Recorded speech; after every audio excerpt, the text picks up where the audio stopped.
தந்தையும் மைந்தர் தூய ஆவியருக்கே மகிமை உண்டாவதாக. இன்று இந்த ஓய்வு நாள் ஆராதனையில் காணொளி காட்சி மூலமாய் ஆராதிக்க இல்லங்களிலே அமர்ந்திருக்கின்ற அனைவரையும் ஆண்டவரும் உலக மீட்பருமாக இருக்கிற இயேசு கிறிஸ்துவின் இனிதான அன்பு நாமத்தினாலே அன்போடு வாழ்த்தி வரவேற்றுக் கொள்ளுகிறேன். நாம் கடவுளை போற்ற வேண்டுமாக எழுந்து கடவுளை போற்றுவோம்.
சகல ஜனங்களே, கைகொட்டி தேவனுக்கு முன்பாக கம்பீர சத்தமாய் ஆர்ப்பரியுங்கள். தேவன் ஆர்ப்பரிப்போடும் கர்த்தர் எக்கால சத்தத்தோடும் உயர எழுந்தருளினார். தேவனை போற்றி பாடுங்கள் பாடுங்கள், நம்முடைய ராஜாவை போற்றி பாடுங்கள் பாடுங்கள். ஜெபம் செய்வோம். கிருபையினாலும் இரக்கங்களினாலும் முடிசூட்டி எங்களை பாதுகாத்து வழிநடத்துகிற அன்பு ஆண்டவரே, இந்த ஆசீர்வாதமான ஓய்வு நாளில் காலை இந்த நேரத்துக்காக ஆண்டவரே உம்மை நன்றியோடு உம்மை ஸ்தோத்திரிக்கிறோம். இந்த காலை பொழுதிலும் ஆண்டவரே நாங்கள் உம்மை ஆராதிக்கும்படியாக ஆண்டவர் ஒரு தருணம் தந்ததற்காக உமக்கு நன்றி சொல்லுகிறோம். இந்த ஊரடங்கு காலங்களிலே ஆலயத்திலே ஒன்று கூடி வர முடியாத இந்த சூழ்நிலையிலே இல்லத்திலிருந்து காணொளி வழியாக ஆண்டவரே இந்த ஆராதனையில் பங்கு கொண்டு ஜெபிக்க ஆண்டவரே உடைய வார்த்தைகளை கேட்க தந்த தருணத்துக்காக நமக்கு நன்றி சொல்லுகிறோம். இந்த ஆராதனையிலே பங்கு கொண்டிருக்கின்ற அந்த மக்கள் அத்தனை பேரையும் ஆண்டவர் ஆசீர்வதிப்பீராக. மெய் ஆராதிக்க வேண்டும், ஆண்டவரை தொழுது கொள்ள வேண்டும், ஆண்டவரை மாட்சிமைப்படுத்த வேண்டும் என்று சொல்லி மாட்சியோடு ஆண்டவரை தொழுகையிலே பங்கு கொண்டிருக்கிறார்களே, ஒவ்வொருவரையும் ஆசீர்வதிப்பீராக. இந்த நேரத்திலும் ஆண்டவரை தன்னுடைய வாழ்விலே இதோ ஒரு விருப்பத்தோடு இதோ ஒரு மாட்சியோடு உடைய சமூகத்திலே வந்திருக்கிறார்களே, ஒவ்வொருடைய உள்ளத்தை வரையும் ஆண்டவர் ஆசீர்வாதத்தால் தன்னுடைய பிள்ளைகளை நிரப்ப வேண்டும் என்று ஜெபிக்கிறேன். அப்பா அன்பு தாவரே, என் நாமத்தை பிரஸ்தாபப்படுத்தும் எந்த ஸ்தலத்திலும் நான் வந்து ஜனங்களை ஆசீர்வதிப்பேன் சொன்ன ஆண்டவர் ஆண்டவரை பிரஸ்தாபப்படுத்துகிற பொழுது ஒவ்வொருவருடைய ஆசீர்வாதத்தை கண்டுகொள்ள ஆண்டவரை கிருபை செய்தல்ல வேண்டும் என்று ஜெபிக்கிறேன். ஆண்டவரை தொழுகை ஆரம்பம் முதல் நிறைமட்டும் நீ பிரசன்னமாயிரும். எங்கள் ஆண்டவர் இயேசு கிறிஸ்துவின் நாமத்திலே கேட்கிறோம் நல்ல பிதாவே, ஆமென். ஆராதனைக்கு ஆரம்பமாக நாம் எழுந்து கீர்த்தனை 6 நாம் எழுந்து பாடுவோம். கீர்த்தனை 8. கீர்த்தனை 8. தேவாதி தேவா திருமறை யோவா சிறியனுக்கிறங்கா தேவா. கீர்த்தனை 8 நாம் எழுந்து பாடுவோம்.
சங்கீதம் 56 நாம் முறைமுறையாக வாசிப்போம்.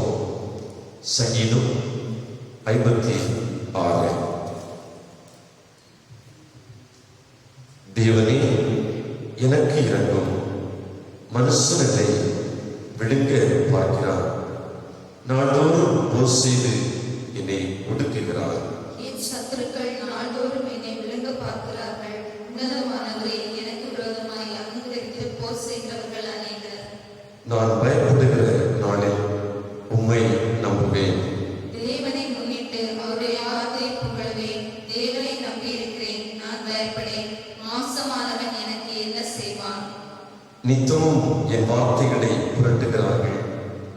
எனக்கு தீங்கு செய்வதே அவர்கள் முழு எண்ணமாக இருக்கிறது. அவர்கள் ஏகமாய் கூடி பதிவிருக்கிறார்கள். என் பிராணனை வாங்க விரும்பி என் காலடிகளை தொடர்ந்து வருகிறார்கள். அவர்கள் தங்கள் அக்கிரமத்தினால் தப்புவார்களோ? தேவனே, கோபம் கொண்டு ஜனங்களை கீழே தள்ளோ. என் அலட்சல்களை தேவரீர் எண்ணியிருக்கிறீர். என் கண்ணீரை உங்களுடைய துருத்தியில் வையும். அவைகள் உங்களுடைய கணக்கில் அல்லவோ இருக்கிறது. நான் உம்மை நோக்கி கூப்பிடும் நாளில் என் சத்துருக்கள் பின்னிட்டு திரும்புவார்கள். தேவனின் பட்சத்தில் இருக்கிறார் என்பதை அறிவேன். தேவனை முன்னிட்டு அவருடைய வார்த்தையை புகழுவேன். கர்த்தரை முன்னிட்டு அவருடைய வார்த்தையை புகழுவேன். தேவனை நம்பியிருக்கிறேன், நான் பயப்பட்டேன். மனுஷன் எனக்கு என்ன செய்வான்? தேவனே, நான் உமக்கு பண்ணின பொருத்தனைகள் என்மேல் இருக்கிறது. உங்கள் ஸ்தோத்திரங்களை செலுத்துவேன். இணைந்து படிப்போம். நான் தேவனுக்கு முன்பாக ஜீவனோடு வெளிச்சத்தில் நடந்தபடி நீர் என் ஆத்துமாவை மரணத்துக்கும் என் கால்களை இடலுக்கும் தகுதியாக இருப்பீரோ.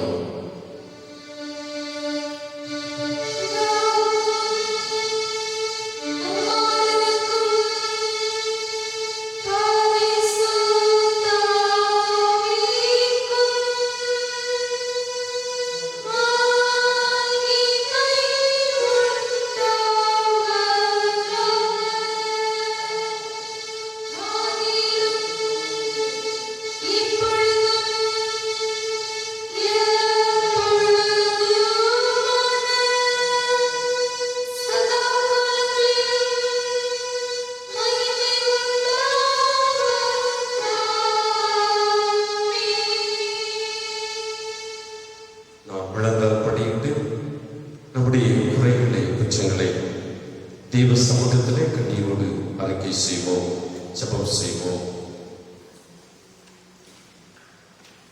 இந்த காலை பொழுதிலே ஆண்டவரை ஆராதிக்க அவருடைய பாதத்திலே இருக்கிற நாம், ஆண்டவர் நம்ம ஒவ்வொருடைய உள்ளத்தையும் பார்த்து நம்முடைய வாழ்க்கையை நாம் சரிபடுத்திக் கொள்ள வேண்டும் என்று அவரோடு அவர் எதிர்பார்க்கிறார். இந்த நாளிலாவது என் மகள், என் மகன் தன்னுடைய வாழ்க்கையை மாற்றி என்னை வரமாட்டானா?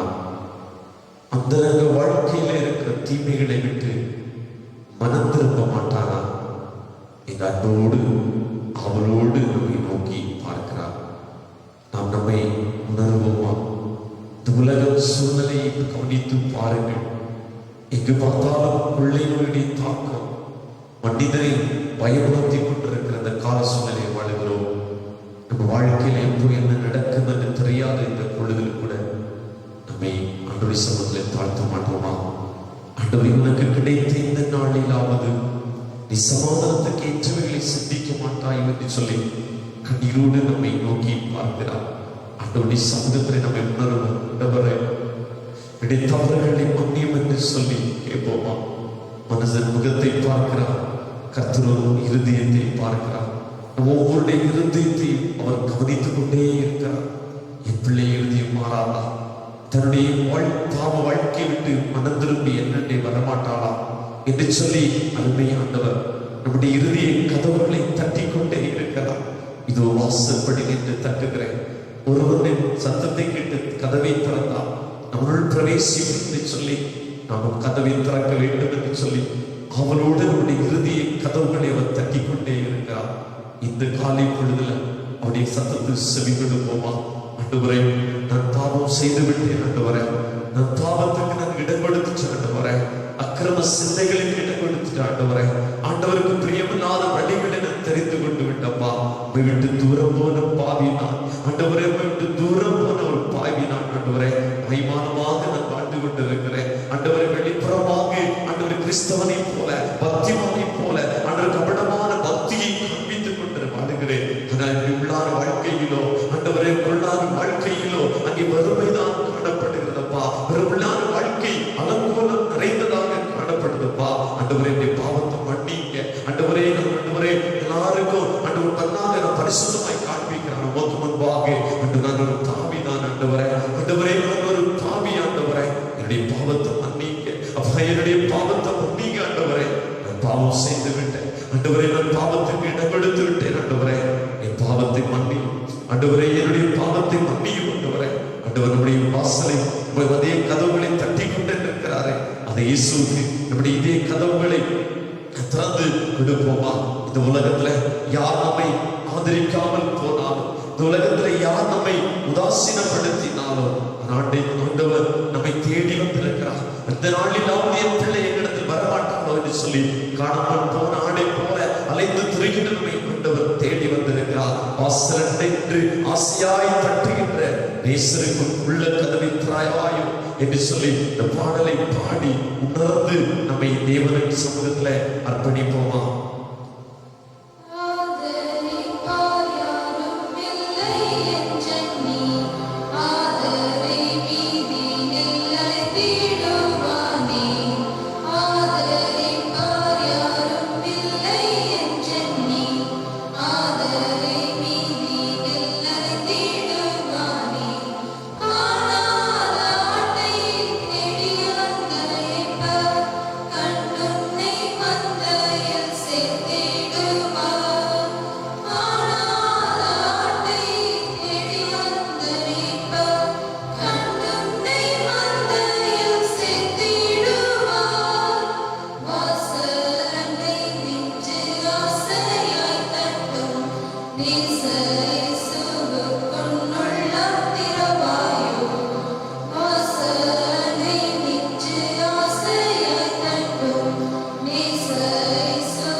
ஆசையாக நம்முடைய இதே கதவுகளை தட்டுகின்ற இயேசு நம்முடைய இதே கதவுகளை திறந்து கொடுப்போம். பாவி என்று உணர்ந்து, நான் பாவி தான் ஆண்டவரே, என்னை மன்னியும் என்று சொல்லி நம் தேவ சமூகத்திலே ஒப்புக் கொடுப்போம். இன்னைக்கு நம்ம நினைப்பதற்கு ஆயத்தமாக இருக்கிறார். அன்போடு நம்மை ஏற்றுக்கொள்வதற்கு ஆயத்தமாக இருக்கிறார். எந்த பாவம் நம்முடைய உள்ளத்திலே நடந்தாலும் அந்த பாவத்தை அவர் மன்னிப்பதற்கு அவர் ஆயத்தமாக இருக்கிறார். அந்த இயேசு நம்முடைய இதயத்தை திறந்து கொடுப்போமா? ஆண்டவரே, பாவியாக என்னை இரக்கமாயிரும் என்று சொல்லுவோம். ஆண்டவரே, என்னை மன்னியும் என்று சொல்லுவோம். ஆண்டவரே, உடைய ரத்தத்தால் என்னை கழுவுப்பா. கரத்தில் என்னை ஒப்புக் கொடுக்கிறேன். என் இதயத்தை நான் திறந்து கொடுக்கிறேன். உலகத்துக்கு அல்ல, உலகத்து காரியங்களுக்கு அல்ல, உமக்கு நான் என் இதயத்தை திறந்து விடுகிறேன் என்று இறை சமூகத்திலே நம்மை முற்றிலுமாக தாழ்த்தி ஒப்புக் கொடுப்போமா? இப்பொழுதே நம்முடைய இதயத்தை அவர் ஏற்றுக்கொள்வார். இப்பொழுதே நம்முடைய வாழ்க்கையில் உள்ள எல்லா பாவத்தை குறித்த பயத்தை அவர் மாற்றுவார். அவர் மன தைரியம் உள்ளது சமாதானத்தை தருவார். அப்படி சமூகத்துல உண்மையாக நம்மை அர்ப்பணிப்போமா? சர்வவல்லமை மிகுந்த இரக்கமுள்ளாண்டவர், மன்னிப்பின் பாவநிமித்தின் கட்டை சொல்லை வாழ்க்கை சீர்படுத்துவதற்கான காலத்தையும் தூயாவின் கிருபையும் தேற்றுதலையும் தந்திடுவாராக. ஆமென். ஆண்டுடைய சமூகத்திலே மனஸ்தாபத்தோடு கூட நம்முடைய பாவங்களை அறிக்கை செய்யலாம்.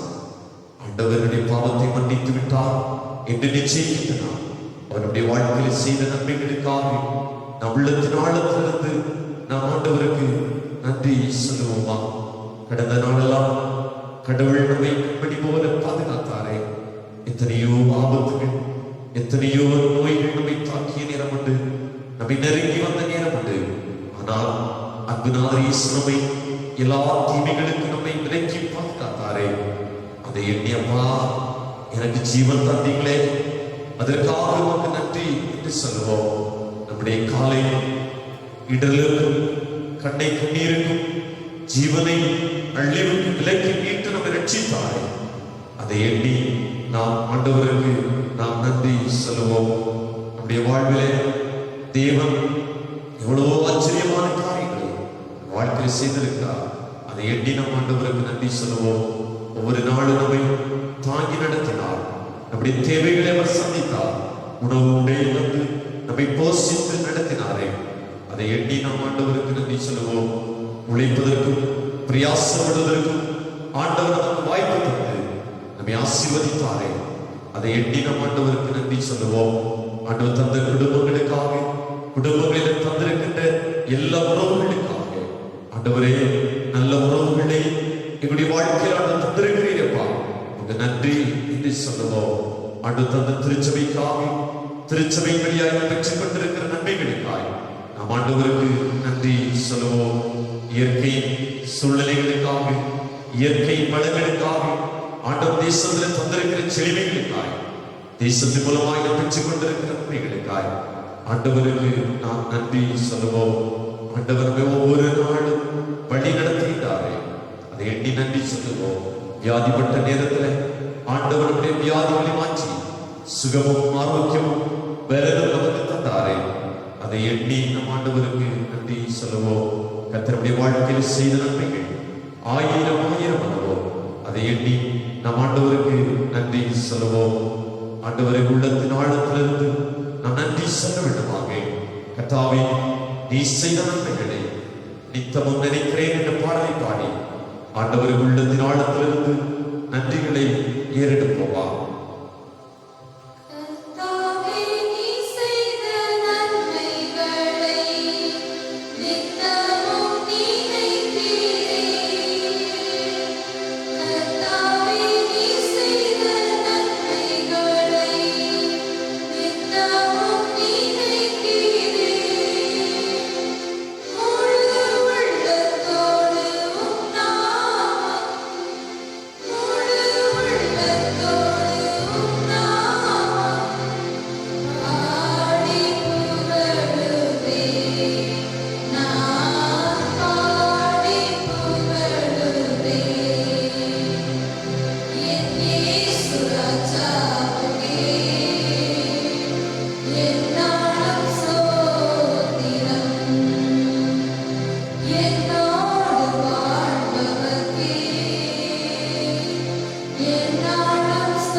நன்றி வழிகளை ஏறெடுத்தனால் ஆண்டவர் நமக்கு கற்றுத்தந்த சுபத்தை இணைந்து சொல்லுவோம். பரமண்டலங்களில் இருக்கிற எங்கள் பிதாவே, உடைய நாமம் பரிசுத்தப்படுவதாக, உடைய ராஜ்யம் வருவதாக, உம்முடைய சித்தம் பரமண்டலத்திலே செய்யப்படுவது போல பூமியிலே செய்யப்படுவதாக. அன்றன்றுள்ள எங்கள் அப்பத்தை எங்களுக்கு இன்று தாரும். எங்களுக்கு விரோதமாய் குற்றம் செய்வர்களுக்கு நாங்கள் மன்னிக்கிறது போல எங்கள் குற்றங்களை எங்களுக்கு மன்னியும். எங்களை சோதனை பேசிக்க பண்ணாமல் தீமையை ரட்சித்துக் கொள்ளும். ராஜ்யம், வல்லமை, மகிமை என்றென்றைக்கும் உடையவைகளே. ஆமென். அமருவோம். இப்பொழுது இந்த நாளுக்குரிய திருமறை பாடத்தை நாம் வாசிக்க கேட்போம்.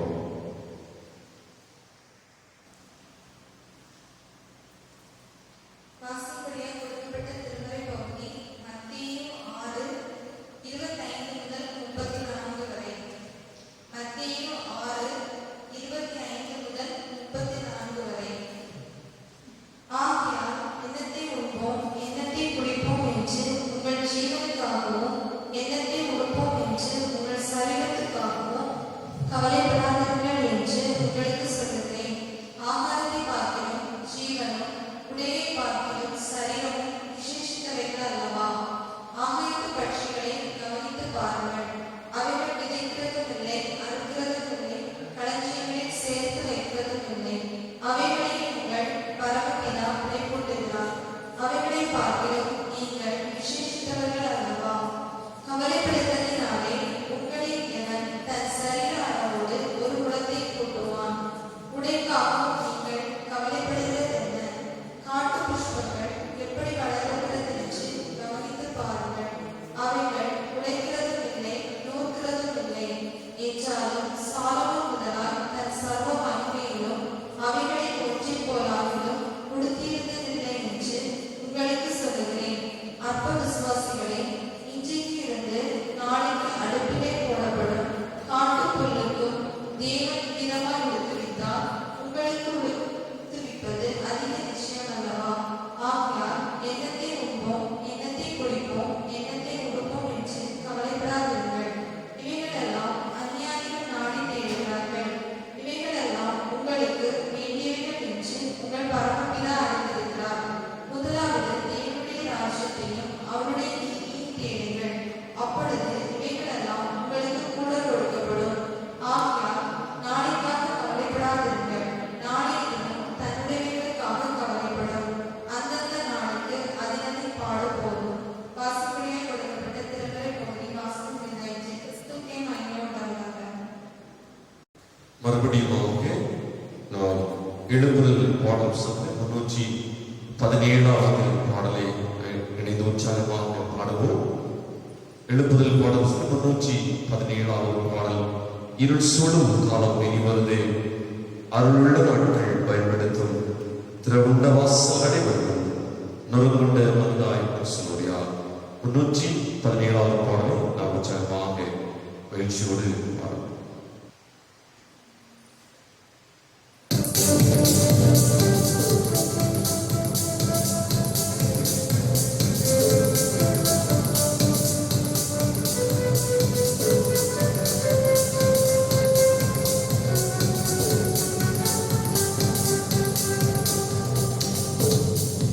இருள் சுடும் காலம் இனி வருதே, அருளுள்ள நாட்கள் பயன்படுத்தும்,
சத்திய வசனத்தை கேட்கும்படியாய் எங்களுடைய இருதயங்களை உமக்கு நேராக நாங்கள் திருப்புகிறோம்.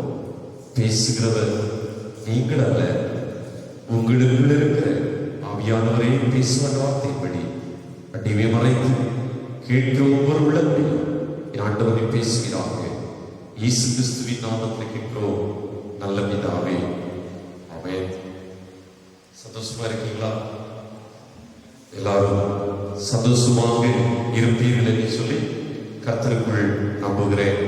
தொடர்ந்து கர்த்தர் உங்களையும் உங்கள் குடும்பங்களையும் பாதுகாத்து ஆசீர்வதித்து நடத்துவாராக. இந்த காலை வேளையிலும் சிந்தனைக்காக தெரிந்து கொண்ட வேத பகுதி நாம் பாடமாக வாசிக்க கேட்ட மத்தேயு எழுதின நற்செய்தி நூல் 6ஆம் அதிகாரம் 33வது வசனத்தை நாம் வாசிக்க கேட்போம். மத்தேயு 6:33.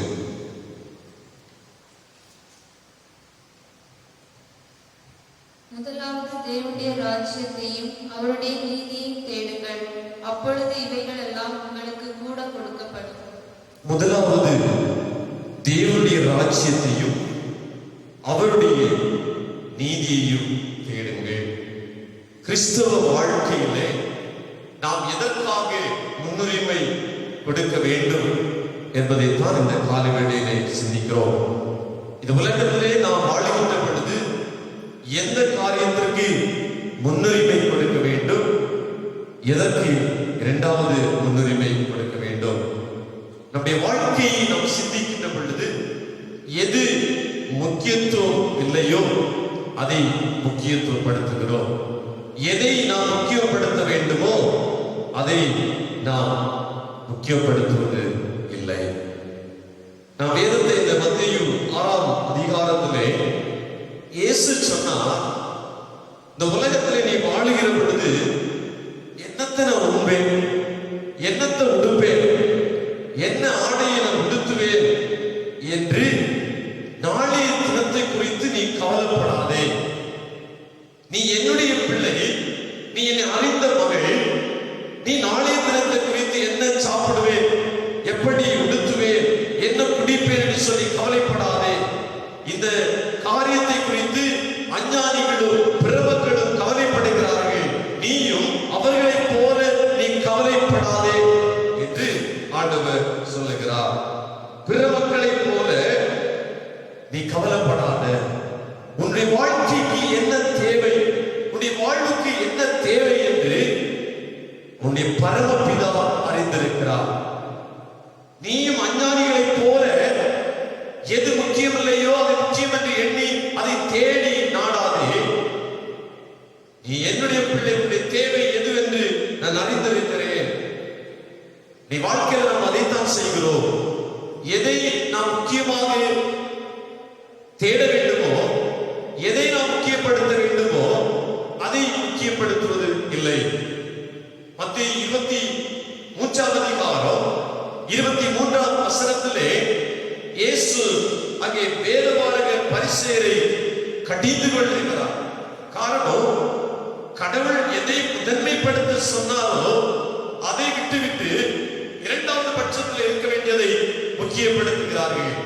இந்த வசனத்தை நாம் வாசிக்கிற பொழுது, நீங்கள் புதினா, சோப்பு, ஜீரகம், வெந்தயத்திலும் தசமபாகம் செலுத்துகிறீர்கள், ஆனால் நியாயப்பிரமாணத்தில் கற்பித்திருக்கிற விசேஷித்தவர்களாகிய நீதியையும் இரக்கத்தையும் விசுவாசத்தையும் விட்டுவிட்டீர்கள். எது இருக்க வேண்டுமோ, விசுவாசம் இருக்க வேண்டும், நீதி இருக்க வேண்டும், இரக்கம் இருக்க வேண்டும், அதை விட்டுவிட்டு ஒரு சடங்காச்சாரமான ஒரு சடங்கை மாத்திரம் செய்கின்ற வேதபாரகரை ஆண்டவர் கடிந்து கொண்டிருக்கிறார். வெள்ளையடிக்கப்பட்ட கல்லறையை உங்களுக்கு ஐயோ என்று சொன்னார். அப்படின்னா நாம் முக்கியப்படுத்த வேண்டியதை விட்டு விடுகிறோம். இந்த வேதபாரகர் விசுவாசத்தை விட்டார்கள், நீதியை விட்டார்கள், இரக்கத்தை விட்டார்கள். அஞ்ஞானிகளைப் போல உலகம் மனிதன் செய்கிற காரியங்களை செய்கிறவர்களாகவே இருந்தார்கள். ஆக நாம் கிறிஸ்தவர்களாக நாம் இந்த உலகத்திலே வாழுகின்ற பொழுது எதை முதன்மைப்படுத்த வேண்டும், எதை முதன்மைப்படுத்த கூடாது என்பதை நாம் தெளிவாக அறிய வேண்டும். நாம் செய்ய வேண்டியவற்றை நாம் செய்யாத போது, நாம் செய்ய வேண்டாததை செய்கிற பொழுது நமக்குள்ளே ஒரு நோக்கம் இல்லை. எதை முதன்மைப்படுத்த வேண்டுமோ அதை முதன்மைப்படுத்தாமல், முதன்மைப்படுத்த கூடாததை முதன்மைப்படுத்தி வாழுகின்ற பொழுது நம்முடைய வாழ்க்கையிலே நோக்கம் இல்லை. வாழ்க்கை குறித்த ஒரு சரியான ஒரு நோக்கம் நம்முடைய வாழ்க்கையிலே இல்லாமல் போகிறது. திசை தெரியாமை நம்முடைய வாழ்க்கையில வருகிறது. என் வாழ்வு எந்த திசையிலே சென்று கொண்டிருக்கிறது, நாம் செல்லுகின்ற வாழ்க்கை பாதை அது சரியானதா அது தவறானதா என்பதை தெரியாதபடி திசை தெரியாமல் வாழ்கின்ற ஒரு வாழ்க்கையாய் மாறுகிறது. வாழ்க்கையிலே நிறைவு பெறாமை காணப்படுகிறது. நிறைவு என்பதில்லை, நிறைவு என்பது இல்லை. ஒரு மனிதனுக்குள்ளே நிறைவு எப்பொழுது வரும்? உள்ளத்திலே சமாதானம் வருகிற பொழுது. பணம் நமக்கு சமாதானத்தை தருவதில்லை, மன அமைதியை தருவது இல்லை என்பதை நாம் மறந்து போக கூடாது. சகையுடைய வாழ்க்கையை நாம் எடுத்து பார்க்கிற பொழுது அவன் பணத்தை தேடி தேடி தேடி சம்பாதித்தான். என்னுடைய வாழ்க்கைக்கு தேவை, என்னுடைய குடும்பத்துக்கு தேவை, எதிர்காலத்துக்கு தேவை, என் பிள்ளைகளுக்கு தேவை என்று சொல்லி மக்களை ஏமாற்றி எடுத்து வஞ்சித்து அவன் சேமித்தான். ஆனால் அந்த பணத்தினால் அவனுக்கு வாழ்க்கையில சமாதானம் இல்லை. சமாதானத்தை தேடி அலைந்தார். காரணம் என்ன? எதை முதன்மைப்படுத்த வேண்டுமோ அதை முதன்மைப்படுத்த ஜனங்கள் தவறி விடுகிறார்கள். நீ காலை வேளையிலும் நம்முடைய வாழ்க்கையை நாம் எண்ணி பார்ப்போம். அஞ்ஞானிகளைப் போல முதன்மைப்படுத்த வேண்டாதவற்றை முதன்மைப்படுத்த வேண்டிய தேவனுடைய காரியங்களை நாம் பின்னுக்கு தள்ளி வாழுகிறோமா என்பதை சிந்திக்க அழைக்கப்படுகிறோம்.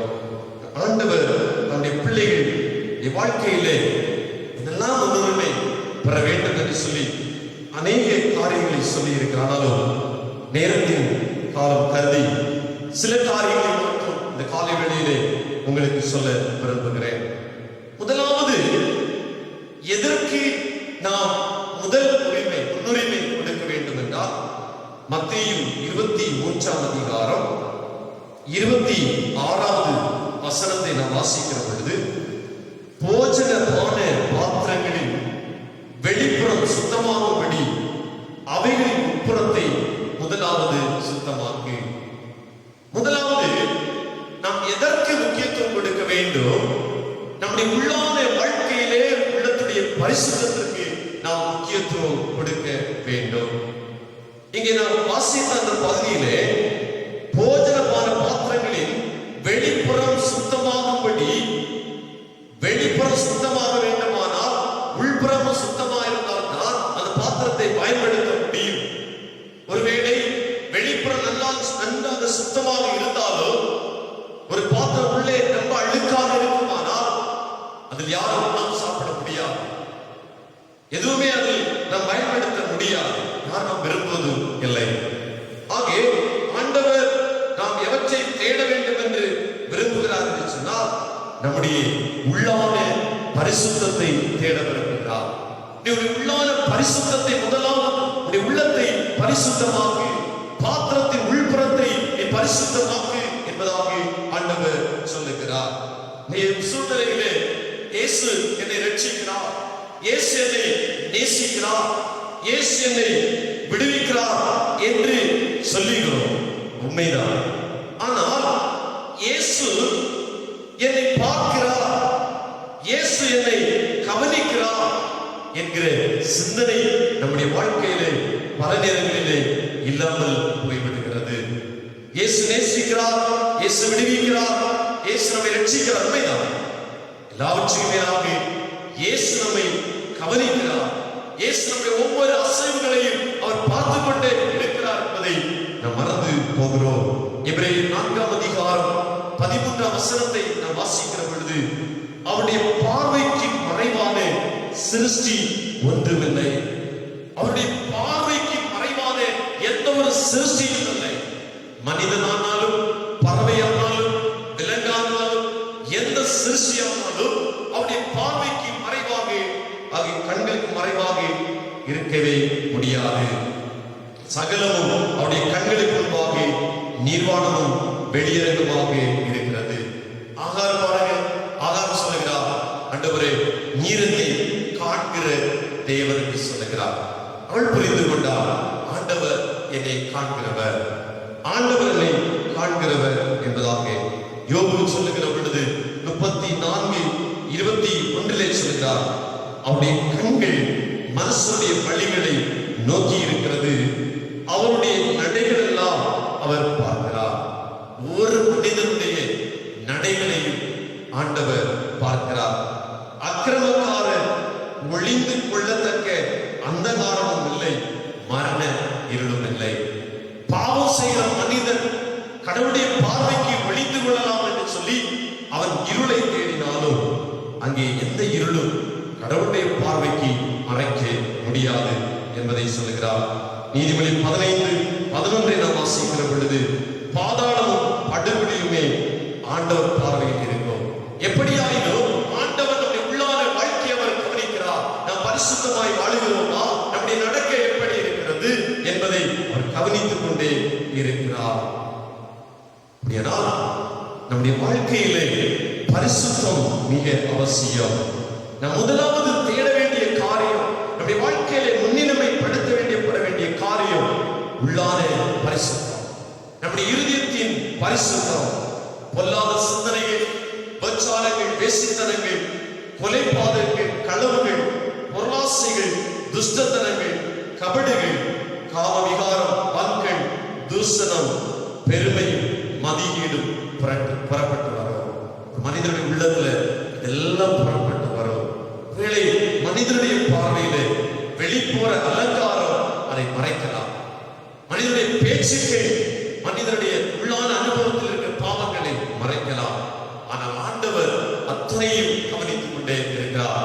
யோசுவாவின் புத்தகத்தை நான் வாசிக்கிற பொழுது, யோசுவா 7ஆம் அதிகாரத்திலே அங்கே 1ஆம் வசனம் சொல்லுகிறது, ஆகான் என்று சொல்லுகிற ஒரு மனிதன், ஆண்டவர் எந்த சாபத்தீடான காரியத்தை நீ எடுத்துக்கொள்ளக் கூடாது, எதை உனக்கு சொந்தமாக்கிக் கொள்ளக்கூடாது, எதை உன் வீட்டுக்கு கொண்டு வரக்கூடாது என்று சொன்னாரோ அதை எடுத்துக்கொண்டு வந்து வீட்டிலே மறைத்து வைத்தார். அங்கே பரிசுத்தத்தை இழந்து போகிறார். சாபமானது அதனுடைய பரிசுத்தத்தை கெடுத்துவிடும், அது உனக்கு தேவையில்லாதது, நீ அதை எடுத்துக்கொள்ளக் கூடாது என்று சொல்லி ஆண்டவர் சொல்லி இருந்தும் இந்த ஆகார் அவருடைய வீட்டிலே கொண்டு வந்து வைத்திருந்தார். அவருடைய யோசுவாவுக்கு தெரியாது, அவர் கூட இருந்த ஜனங்களுக்கு அவர் எடுத்துக்கொண்டு வந்து வைத்திருந்தது தெரியாது. பரிசுத்தத்தை விரும்புகின்ற ஆண்டவர் அதை கவனித்தார். பரிசுத்தத்தை ஆண்டவர் அதை விரும்புகிற ஆண்டவர் கவனித்தார். அது பாவம், அது பொல்லாப்பாய் மாறி போனது. அப்படியானால் அவருக்கு மறைவாக எதுவுமே இல்லை.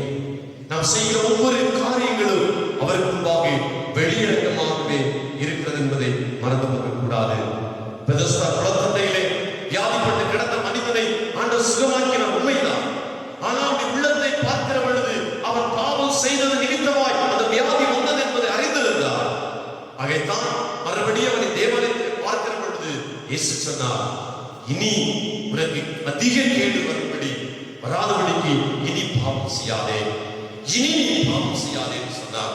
அவருடைய உள்ளத்துல பாவம் நடந்தது, இயேசு கவனித்தார். ஏனால் அவருக்கு மறைவாக ஒன்றுமே இல்லை.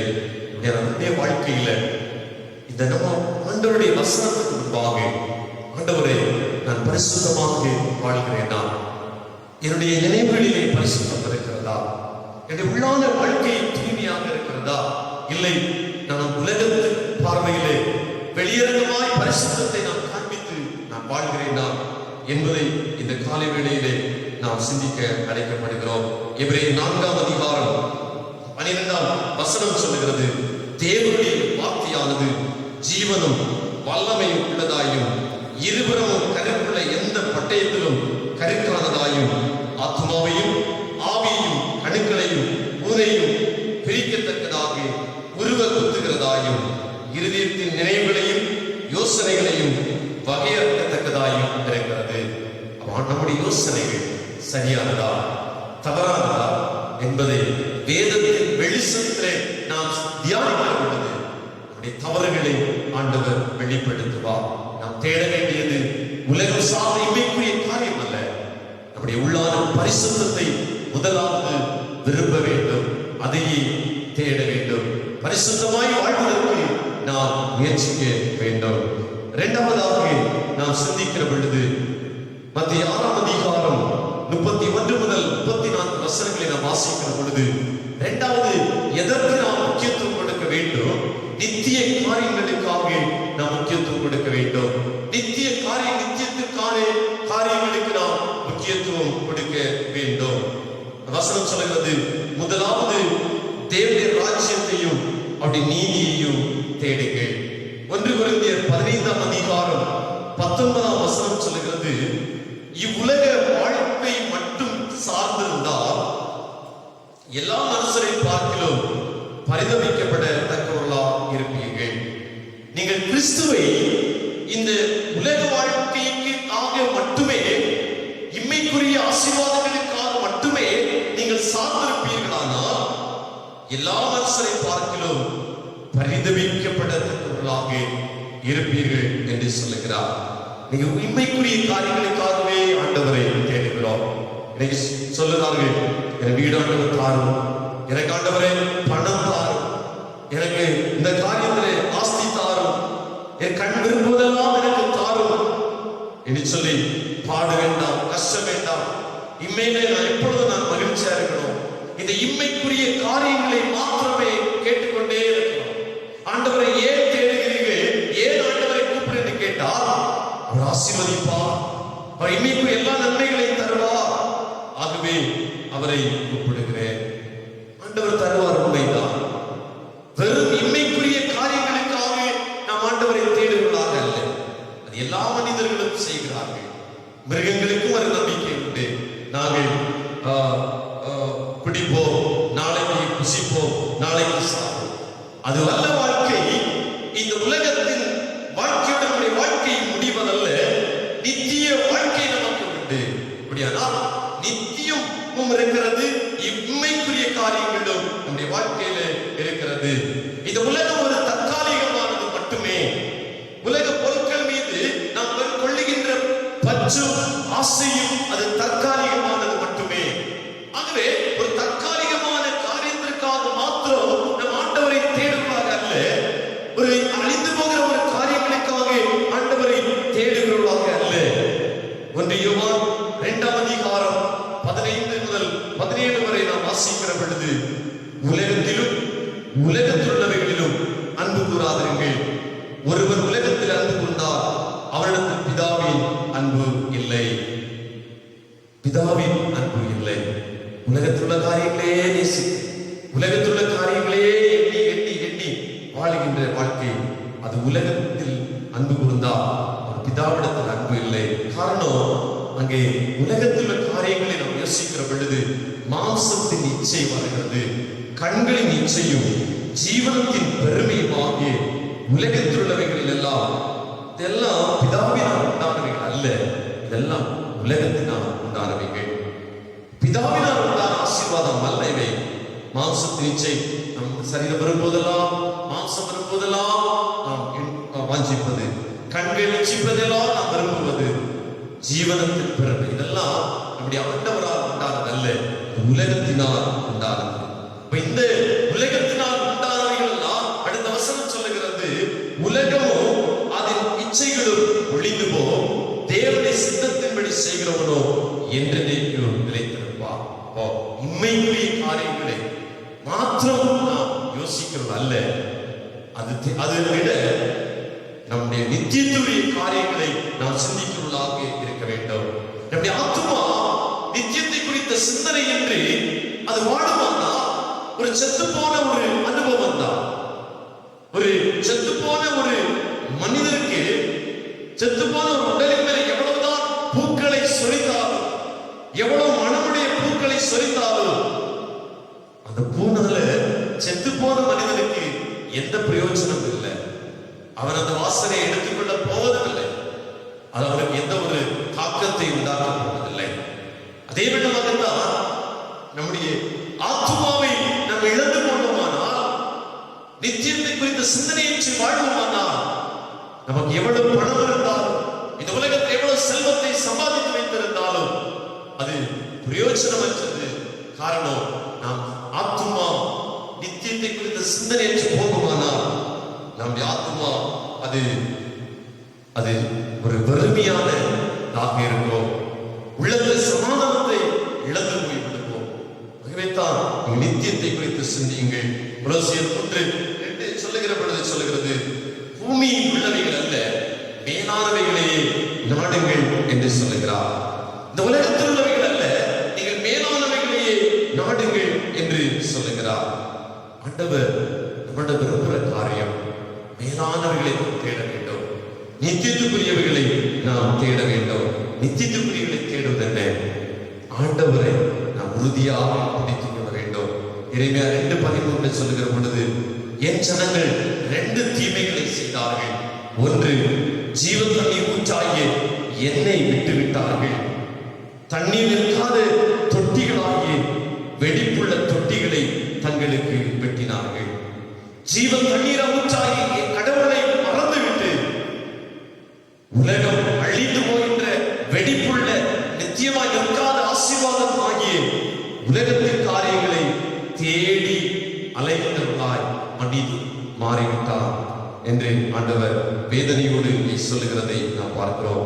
ஏசாயா 55:2 சொல்லுகிறது, நீங்கள் அப்பமில்லாததற்காய் பணத்தையும் திருப்தி செய்யாத பொருளுக்காய் உங்கள் பிரயாசத்தையும் செலவழிப்பானேன் என்று சொல்லுகிறார். நீங்கள் எனக்கு கவனமாக செவி கொடுத்து நலமானதை சாப்பிடுங்கள், அப்பொழுது ஆத்துமா கொழுப்பான பதார்த்தத்தினால் மகிழ்ச்சி ஆகும். உங்க வாழ்க்கையில இந்த உலகம் சார்ந்த பணமோ செல்வமோ பொருளோ எது ஒரு மனிதனை திருப்தி செய்வதில்லை. ஆண்டவர் சொல்லுகிறார், நீங்கள் என்னுடைய சத்தத்திற்கு கவனமாய் செவி கொடுப்பீர்களானால் உங்கள் ஆத்துமா திருப்தியாகும். உங்களுடைய ஆத்துமா கொழுப்பான பதார்த்தத்தினால் மகிழ்ச்சியாகும் என்று சொல்லுகிறார். லூக்கா 12 ஒரு நிகழ்வாக சொல்லப்படுகிறது. ஒரு ஐஸ்வர்யமான ஒருவர் இருந்தார். அவருடைய அங்கே அவருக்கு நிலத்திலே ஏராளமான தானியங்கள் விளைந்தது. ஆனால் யாருக்கு கொடுப்பதற்கு அவனுக்கு மனம் இல்லை. அவன் சொன்னான், என் ஆத்துமாவே அநேக வருஷங்களுக்கு அநேக பொருட்களை நான் சேர்த்து வைத்திருக்கிறேன். நீ இளைப்பாறு, புசித்து குடித்து பூரிப்பாய். ஆண்டவர் சொன்னார், மதிகேடனே, இன்னைக்கு ராத்திரியிலே ஆத்துமா உன்னை விட்டு போய்விடுமானால் நீ சேர்த்தவைகள் யாருக்கு சொந்தமாகும்? ஐஸ்வர்யவான் லாசரு ரோமையிலே ஐஸ்வர்யவான் இம்மைக்குரியவைகளை சிந்தித்து உலகத்திலே ஆடம்பரமாய் சம்பரமாய் வாழ்ந்தார். ஆனால் நித்தியத்திலே நரகத்திலே தள்ளப்பட்டு போனார். ஆபிரகாம் சொல்லுகிற பொழுது ஐஸ்வர்யவானை பார்த்து சொன்னார், மகனே, நீ பூமியிலே உயிரோடு இருக்கும் காலத்தில் உன் நன்மைகளை அனுபவித்தார், இன்றைக்கோ நீ தீமை அனுபவிக்கிறாய் என்று சொல்கிறார். நித்தியத்தை குறித்து வாஞ்சியற்று உலகத்தின் காரியங்களை சிந்தித்து நாம் கடவுளை மறந்து கடவுளை திருப்திப்படுத்தாதபடி நித்தியத்தை குறித்த சிந்தனையற்று வாழ்வோமானால் நாம் நன்மைகளை இழந்து போவோம் என்பதை மறந்து போகக்கூடாது. நாம் குழந்தையை போல மாற நாம் வாஞ்சிக்க வேண்டும். பரலோக ராஜ்யத்தை சொந்தரிக்க வேண்டுமானால், நித்திய ராஜ்யத்தை நாம் சொந்தரிக்க வேண்டுமானால் ஒரு சிறு பிள்ளையை போல நாம் மாற வேண்டும். அதை வாஞ்சிக்கணும். நித்தியத்துக்குரிய சிந்திக்கிற பொழுது ஒரு குழந்தையின் சுவாபம், குழந்தையின் அன்பு நம்முடைய வாழ்க்கையிலே வெளிப்பட வேண்டும். நம்முடைய ஆண்டவர் இயேசு கிறிஸ்துவை நாம் விசுவாசிக்கிறவன் தான் நித்திய ஜீவனை சொந்தரிக்க முடியும். கிறிஸ்து கிறிஸ்துவை உண்மையாய் விசுவாசிக்க வேண்டும். இப்படி வாழ்கிற பொழுதுதான் நாம் நித்தியத்தை அடைந்து கொள்ள முடியும். யூதா பணத்தை தான் விரும்பினான். இந்த உலக ஆண்டவரோடு இருந்தாலும் கூட சிந்தனை எல்லாம் பணத்தின் மேலதான் இருந்தது. ஆனால் நித்தியத்தை இழந்து போனான். இந்த உலகத்தில் வாழ்கிற பொழுது பணம் பணம் பணம் என்று யூதா அலைந்தான். ஆண்டவருடைய அன்பை மறந்தான், அவரை விசுவாசிக்க மறந்தான். ஆகவே அவனுடைய வாழ்க்கையிலே நித்தியத்தை இழந்து போனான் என்று சொல்லி நாம் பார்க்கிறோம். ஆக நித்திய ராஜ்யத்துக்குரியவைகளை நாம் தேடுவர்களாக இருக்க வேண்டும். நாம் தேடுகின்ற பொழுது தேவனுடைய சமாதானமுடைய உள்ளத்தை நிறைவாக மத்தேயு 5ஆம் அதிகாரம் 21 முதல் 24 வசனங்களை நாம் வாசிக்கிற பொழுது அங்கே சொல்லப்படுகிறது, முன்பு சகோதரனுடைய ஒப்புரவாகி பின்பு வந்து உன் காணிக்கையை செலுத்து என்று சொல்லப்படுகிறது. முன்பு சகோதரனோடு ஒப்புரவாக, முதலாவது சகோதரனோடு ஒப்புரவாக, மூன்றாவது சரியான சக உறவுகள் இருக்க வேண்டும். நாம் வேதத்தை நாம் வாசிக்கிற பொழுது ஒரு மனிதன் ஆலயத்திற்கு காணிக்கை செலுத்தும்படி வருகிறார். வருகிற பொழுது ஆண்டவர் சொல்லுகிறார், நீ பலிபீட தண்டையிலே வருகிற பொழுது உன்னுடைய சகோதரனிடத்தில் உனக்கு குறை உண்டு என்று உணர்த்தப்படுவாயானால் முதலாவது அந்த காணிக்கை அங்கேயே வைத்துவிட்டு முதலாவது உன்னுடைய சகோதரனிடத்தில் போய் நீ ஒப்புரவாகு என்று சொல்லுகிறார். ஒரு சகோதரனிடத்தில் போய் நீ முதலாவது ஒப்புரவாகி பின்பு வந்து காணிக்கையை செலுத்து. ஆண்டவர் விரும்புகின்ற ஒரு காரியம் அங்கே சரியான சக உறவுகள் நமக்கு இருக்க வேண்டும். ஒரு வீட்டிலானாலும் சரி, சமூகத்தில் ஆனாலும் சரி, மற்றொரு சகோதர சகோதரி பெற்றோர் பிள்ளைகளிடையே ஒரு சக உறவு இருக்க வேண்டும். ஒரு சரியான உறவு இருக்க வேண்டும்.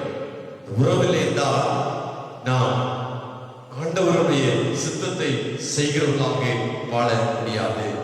நாம் புரிந்து கொள்ள வேண்டிய ஒரு காரியம், எல்லா மனிதனிடத்திலும் குறைவு உண்டு. குறைவில்லாத ஒரு மனிதன் இந்த உலகத்தில் இல்லை. ஆகவே தான் ஆண்டவர் சொன்னார், உன்னுடைய கண்ணில் உத்திரம் இருக்கையில் ஒரு சகோதரன் கண்ணில் இருக்கிற துரும்பை பார்க்கிறது என்ன, முதலாவது உன் கண்ணில் இருக்கிற உத்திரத்தை எடுத்து போடு என்று சொல்லுகிறார்.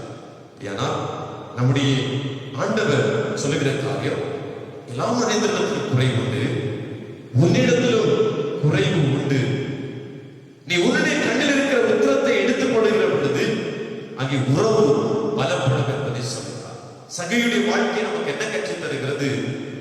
ஆண்டவர் சகையுடைய பார்த்துடைய வீட்டுக்கு நான் வருகிறேன் என்று சொன்ன உடனே அவர் செய்த காரியம் உடனே தன்னை உணர்ந்து சொல்லுகிறார், நான் யாரிடமாவது அநியாயமாய் வாங்கியிருப்பேன், ஆனால் நாளத்தனையாய் திரும்பி கொடுத்து விடுகிறேன் என்று சொல்லுகிறார். அந்த திருப்பி கொடுக்கும் உணர்வு வருகிற பொழுது அங்கே சக உறவு சரியாகிறது. அங்கே ஒருவேளை மற்றும் குறை சொல்லி இருப்பார்கள், இவர் பாவி என்று சொன்னவர்கள் திருப்பி கொடுக்கிற பொழுது அங்கே இருந்த அந்த உறவுல இருந்த உட்டை அங்கே சரிப்படுத்தப்படுகிறதை பார்க்கிறோம். இயேசு சிலுவையிலே தொங்குகிற பொழுது சொன்னார், பிதாவே இவர்களுக்கு மன்னியும், தாங்கள் செய்கிறது என்னவென்று அறியாதிருக்கிறார்களே என்று சொல்லுகிறார். அந்த மன்னிப்பின் வார்த்தை அந்த கீழ்ப்பகுதியில் வசனத்திலே சொல்லுகிறது. அங்கே அந்த காட்சி கண்ட பார்த்தபடி வந்திருந்த ஜனங்கள் அந்த சம்பவித்தவர்களை பார்த்த பொழுது மார்பில் அடித்துக் கொண்டு திரும்பி போனார்கள்.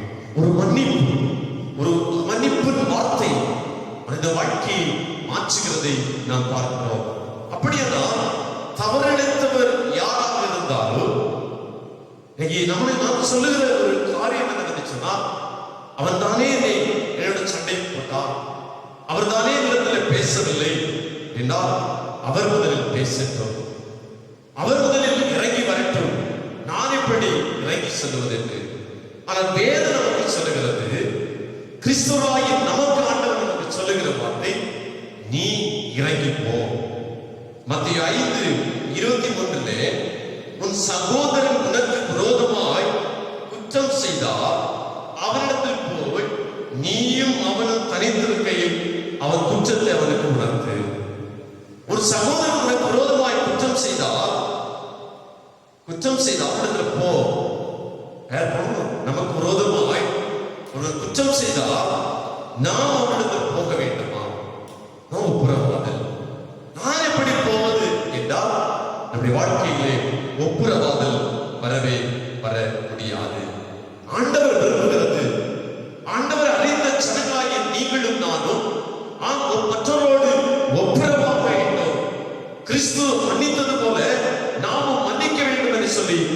ஆண்டவர் விரும்புகிறார். அவர்கள் இளைய மைந்தனிகள் நமக்கு தெரியும். தகப்பனை விட்டு தூரம் போனா ஒரு நாளிலே தகப்பனுடைய அன்பை புரிந்து கொண்டு அவர் ஓடி வருகிறார். தகப்பனை தேடி தகப்பன் தூரத்திலே வருகிறதை பார்த்தவுடனே புறமுதுகு காட்டி திரும்பி இருக்கவில்லை. என் வார்த்தைக்கு செவி கொடுக்காமல் போனானே என்று சொல்லி இருக்கவில்லை. மாறாக தகப்பன் ஓடி சென்று அந்த மகனை அன்போடு கட்டி அணைத்துக் கொள்கிறார். அதுதான் ஒரு மன்னிப்பு ஒப்புரவாகுதல். தகப்பனை ஓடி செல்கின்ற ஒரு அனுபவம். தகப்பன் தவறு செய்யவில்லை, மகன் தான் தவறு செய்தது. ஆனால் தகப்பன் மன்னிப்பதற்கும் ஒப்புரவாகுவதற்கும் முந்திக் கொள்ளுகிறதை நாம் இங்கே பார்க்கிறோம். அன்புக்குரியவர்களே, குடும்பம் நம்முடைய வாழ்க்கையில மகிழ்ச்சி இருக்க வேண்டுமானால், குடும்பத்திலே சந்தோஷம் இருக்க வேண்டுமானால் மன்னிக்க வேண்டும், ஒப்புரவாக வேண்டும். மன்னிக்கவும் ஒப்புரவாகவும் நாம் முந்திக் கொள்ள வேண்டும். அப்பதான் நம்முடைய குடும்பத்திலே மகிழ்ச்சி வரும், சமாதானம் வரும். வீட்டிலே சக உறவுகளை நாம் புரிந்து கொண்டு ஒப்புரவாகி நாம் சரியாக நாம் மன்னித்து ஏற்றுக்கொள்கிறது. அங்கே மகிழ்ச்சி வருகிறது. கிறிஸ்துவ இதை வலியுறுத்துகிறார். எனவே சரியான சக உறவுகளை நம்முடைய வாழ்க்கையிலே முதலாவது அமைத்துக் கொள்ளுவோம். அன்புக்குரியவர்களே, நாம் பயணிக்கின்ற வாழ்வில் முதன்மையான காரியம் உண்டு, முதன்மையற்ற காரியம் உண்டு. முதன்மையற்றவற்றை முதன்மையானவை என்று எண்ணி இம்மைக்குரியதை தேடுவோமானால் தேவாசீர்வாதத்தை இழந்து விடுவோம். மாறாக மேலானவைகளை தேடுங்கள், பரிசுத்தமாய் வாழ்வதை விரும்புங்கள், தேடுங்கள். உள்ளான பரிசுத்தத்தை தேடுங்கள், வெளிப்புறமாக உள்ளான பரிசுத்தத்தை தேடுங்கள். நித்தியத்துக்குரிய காரியங்களை விரும்புங்கள், அதை குறித்து சிந்தியுங்கள். மூன்றாவது, சரியான சக உறவுகள், ஒப்புரவு, மன்னித்தல் வழியாக வெளிப்படுத்துங்கள். அப்படி நம் வாழ்க்கையில் நாம் செயல்படுகிற போது நம்முடைய தேவனுடைய ராஜ்யத்துக்குரிய காரியங்களை நாம் விரும்பி ஆர்வமாய் தேடுகின்ற பொழுது இந்த உலக சூழ்நிலை எப்படி வேண்டுமானாலும் இருக்கட்டும், ஒருவேளை உலகத்தில் நெருக்கமும் பாடுகளும் நிறைந்து காணப்படட்டும், எந்த சூழ்நிலையானாலும் உங்களுக்கு தேவையான எந்த ஆசீர்வாதங்களை விரும்புகிறீர்களோ அந்த தேவையான நன்மைகளை அவர் நமக்கு தெளிவாக தருவதற்கு ஆயத்தமாக இருக்கிறார். உங்களுக்கு என்ன தேவை, உங்களுக்கு என்ன ஆசீர்வாதம் தேவை என்று அவர் அறிந்திருக்கிறார். எனவே இம்மைக்குரிய ஆசீர்வாதங்களை அவர் தருவதற்கு ஆயத்தமாக இருக்கிறார். நாம் மேலானவைகளை தேடுகிற பொழுது இம்மைக்குரிய ஆசீர்வாதங்களை தேவன் நமக்கு தருவார். உள்ளத்தில் சமாதானம், மகிழ்ச்சி தருவார். எனவே நம் வாழ்வில் மேலானவைகளை நாம் தேடுவோம். கர்த்தர் உங்களையும் உங்களுடைய குடும்பங்களையும் ஆசீர்வதிப்பாராக. ஆமென். நாம் எழுந்து நம்முடைய விசுவாசத்தை பொதுவான அப்போஸ்தலர் விசுவாச பிரமாணமாக அறிக்கை செய்வோம். வானத்தையும் பூமியை படைத்த சர்வ வல்லமையுள்ள பிதாவாகிய தேவனை விசுவாசிக்கிறேன். அவருடைய ஒரே குமாரனாகிய நம்முடைய நாங்கள் இயேசு கிறிஸ்துவை விசுவாசிக்கிறேன். அவர் பரிசுத்த ஆவியினாலே கன்னிமரியாளுக்கு வைத்து பிறந்தார். பொந்திய பிலாத்துவின் காலத்தில் பாடுபட்டு சிலுவையில் அறையுண்டு மரித்து அடக்கம் பண்ணப்பட்டு பாதாளத்தில் இறங்கினார். மூன்றாம் நாள் மரித்தோரிலிருந்து எழுந்தருளினார். பரமண்டலத்துக்கு ஏறி சர்வ வல்லமையுள்ள பிதாவாகிய தேவனுடைய வலதுபார்சத்திலே வீற்றிருந்தார். அவ்விடத்திலிருந்து உயிருள்ளோரையும் மரித்தோரையும் எழுந்திருக்க வருவார். பரிசுத்த ஆவியை விசுவாசிக்கிறேன். பொதுவாயிருக்கிற பரிசுத்த சபையும் பரிசுத்த ஐக்கியமும் பாவமன்னிப்பும் சரீர உயிர்த்தெழுதலும் நித்திய ஜீவன் உண்டு என்று விசுவாசிக்கிறேன். ஆமென். ஜெபம் செய்வோம். இந்த மகிமையான இந்த நாளின் காலை பொழுதுல ஆண்டவர் நம்மோடு கூட பேசியிருக்கிறார். அன்பு ஜனமே, உலகத்தில் முக்கியமானவை காரியங்களுக்கு முக்கியத்துவம் கொடுக்காமல் இம்மைக்குரிய காரியங்களுக்கு முக்கியத்துவம் கொடுத்து அதையே நாடி நாடி நீ ஓடிக்கொண்டிருக்கிறார். ஆகவே தான் உன்னை நான் ஆசீர்வதிக்க முடியவில்லை. நான் விரும்பி கூட தேடி கூட உன்னை நான் ஆசீர்வதிக்க முடியவில்லை. எனவே இன்றைக்கு ஒரு நாள், இன்றைக்கு நீ உன்னை சமூகத்திலே ஒப்புக்கொடு. ஆண்டவரே, இம்மைக்குரிய காரியங்களை தேடுகிற ஒரு கிறிஸ்தவனாக அல்ல, இம்மைக்குரியவைகளை மட்டும் தேடுகின்ற ஒரு கிறிஸ்தவனாக அல்ல, ஆண்டவரை மேலானவர்களை தேடுகின்ற ஒரு கிறிஸ்தவனாய் வாழ நான் அர்ப்பணிக்கிறப்பா. பரிசுத்தத்தை நான் தேடுவேன் ஆண்டவரை, நித்திய காரியங்களை தேடுவேன் ஆண்டவரை, சக உறவுகளை ஆண்டவரை மன்னிப்பதிலும் ஒப்புரவாக்குவதிலும் ஆண்டவரை நான் ஆண்டவரை அந்த காரியங்களை அந்த உறவுகளை பலப்படுவதற்கு ஆண்டவரை அந்த காரியங்களை சிந்திப்போம். ஆண்டவரை என் ஆண்டுடைய சமூகத்தில் சொல்லுவோம். ஆண்டவரை என்ன நித்திய காரியங்களை குறித்து நான் சிந்திப்போப்பா. என் சிந்தனையெல்லாம் மேலானவைகளாக இருக்கட்டும் என்று சொல்லி நம் ஆண்டுடைய சமூகத்தில் சொல்லுவோமா. ஆண்டவர் நம் மேலானவைகளை தேடுகிற பொழுது இம்மைக்குரிய நீங்கள் விரும்புகின்றீர்களே, இந்த ஆசீர்வாதம் எனக்கு வருமா, இந்த ஆசீர்வாதம் என் வாழ்க்கையில வருமா என்று சொல்லி யோசிக்கிறீர்களே, அந்த ஆசீர்வாதங்களை ஆண்டவர் நமக்கு தந்து ஆசீர்வதிப்பார். ஆகவே நம் மேலானவைகளை நாடி தேடி தேட நம் ஆண்டுடைய சமூகத்திலே ஒப்புக் கொடுப்போமா. எங்களை நேசிக்கிற ஆண்டவரே, இந்த அருமையான இந்த ஓய்வு நாளில் இந்த காலை வேளையில ஆண்டவரே உடைய சமூகத்திலே தாகத்தோடு ஆண்டவரே இந்த கண்ணொழிப்படியாக இந்த ஆராதனையிலே பங்கு கொண்டு உடைய வார்த்தைகளை கேட்டு ஆராதித்துக் கொண்டிருக்கிறதானே அன்பு பிள்ளைகள் ஒவ்வொருவருக்காக ஜெபிக்கிறதையா. தாகத்தோடு உடைய வார்த்தைகளை கேட்டார்களே, முதலாவது தேவனுடைய ராஜ்யத்தினுடைய நீதியை தேடுங்கள், அப்பொழுது நீங்கள் எல்லாம் உங்களுக்கு கொடுக்கப்படும் என்ற வார்த்தையின்படியாக ஆண்டவரே மேலானவர்களை தேடுவதற்கு தங்களை அர்ப்பணித்திருக்கிறார்களே, அத்தனை பேரையும் ஆண்டவர் ஆசீர்வதியும் ஐயா. ஆண்டவரே தன்னுடைய உள்ளத்துல ஆண்டவரே உங்களுடைய ராஜ்யத்துக்கு சந்திப்போம் என்று அர்ப்பணித்திருக்கிறார்களேப்பா. யாரெல்லாம் எந்த தேவைக்காக ஆண்டவரை குடும்பத்துல எந்தெந்த காரியத்திற்காக கண்ணீரோடு அழுது ஜெபிக்கிறார்களோ, ஆண்டவரை கலங்கி போயிருக்கிறார்களோ, இன்றைக்கு இந்த காலை வேளையில ஆண்டவரை தகப்பனே அவருடைய கண்ணீரின் ஜெபத்திற்கு ஆண்டவரை பதில் கொடுத்தல் வேண்டும் என்று ஜெபிக்கிறையா. என் தாயுடைய கண்ணீரை பாரோ, தகப்பனுடைய கண்ணீரை பாரோ, இந்த சகோதரனுடைய கண்ணீரை பாரோ, அந்த சகோதரனுடைய கண்ணீரை பாரோ, அருமையான பிள்ளைகளுடைய கண்ணீரை பாரோப்பா. ஆண்டவரே எனக்கு இந்த நன்மையை தாரோ, ஆண்டவரை இந்த உலகத்திலே வாழுகிற பொழுது இந்த ஆசீர்வாதம் எனக்கு வேண்டும் ஆண்டவரே, நித்தியத்துக்குரிய காரியங்களை மேலானவைகளை நான் தேடுவேன் என்று சொல்லி ஆண்டவரே இந்த ஆசீர்வாதத்தை தாரும் என்று சொல்லி ஆண்டவரே இந்த சமூகத்தில் தம்முடைய பிள்ளைகள் வேண்டுகின்றார்களே. ஆண்டவரே இந்த தீராத வியாதி என்னுடைய வாழ்க்கையில் இருக்கிறதே, இந்த வியாதியிலிருந்து சுகமாகோ ஆண்டவரை குணமாகும் என்று சொல்லி ஆண்டவர் கடன் பிரச்சனைகளோடு ஆண்டவரை இந்த கடன் பிரச்சனையிலிருந்து எனக்கு விடுதலை தாரும் என்று சொல்லி ஜெபிக்கிறார்களே, அழுது கண்ணீர் வடிக்கிறார்களே. எனக்கு ஒரு மேலான ஆசீர்வாதம் இல்லையே ஆண்டவரே, எனக்கு ஒரு நன்மை இல்லையே ஆண்டவரே, குடும்பத்தில் சமாதானம் இல்லையே, நித்திய அமைதி இல்லையே, தரித்திரத்தோடு வாழுகிறேனே, என் வாழ்க்கையில் நல்ல வேலை வாய்ப்பு இல்லையே ஆண்டவரை, படிக்கிறேன் ஆண்டவரே, எனக்கு நல்ல ஞானம் இல்லையே என்று சொல்லி ஆண்டவரே கண்ணீரோடு தன்னுடைய பிள்ளைகள் இந்த காலை வேளையில அழுது ஜெபிக்கிறார்களே. ஜெபிக்கிற ஒவ்வொரு உள்ளங்களை பாரு, உடைந்து போன இந்த உள்ளங்கள், உடைந்து போன உள்ளங்கள், அத்தனை பேருடைய கண்ணீரையும் தேவனை பாருமப்பா.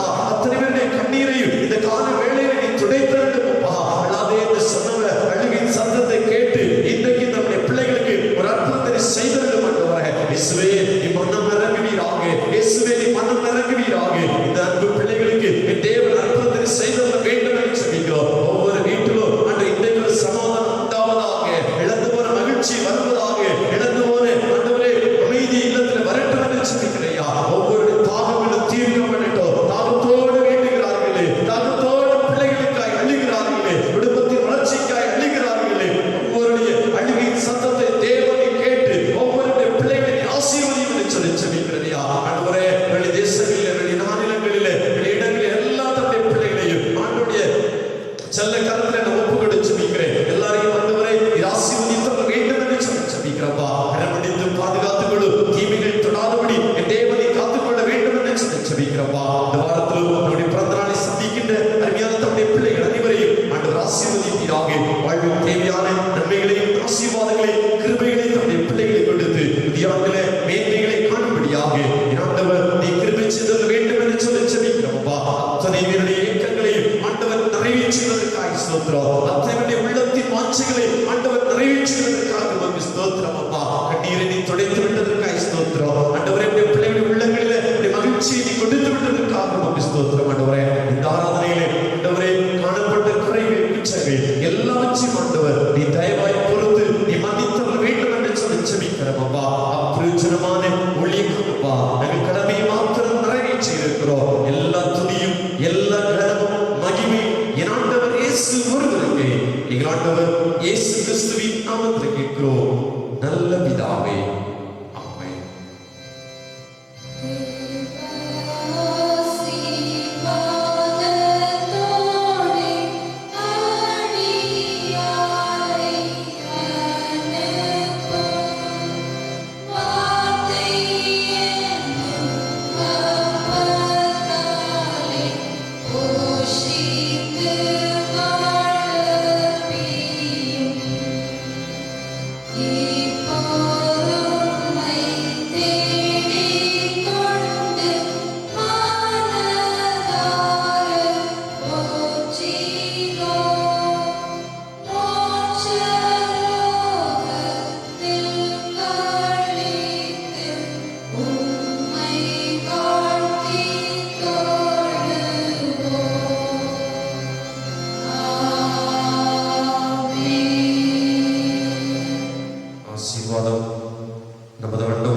இயேசு கிறிஸ்துவின் கிருபையும் கடவுளுடைய அன்பும் தூய ஆவியாரின் ஐக்கியமும் உங்கள் அனைவரோடும் சதா காலங்களிலும் தங்கியிருப்பதாக.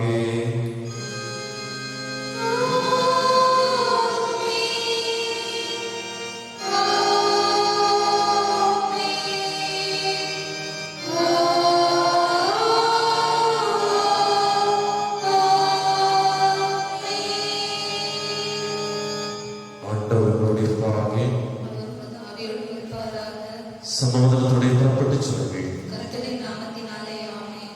God bless you all.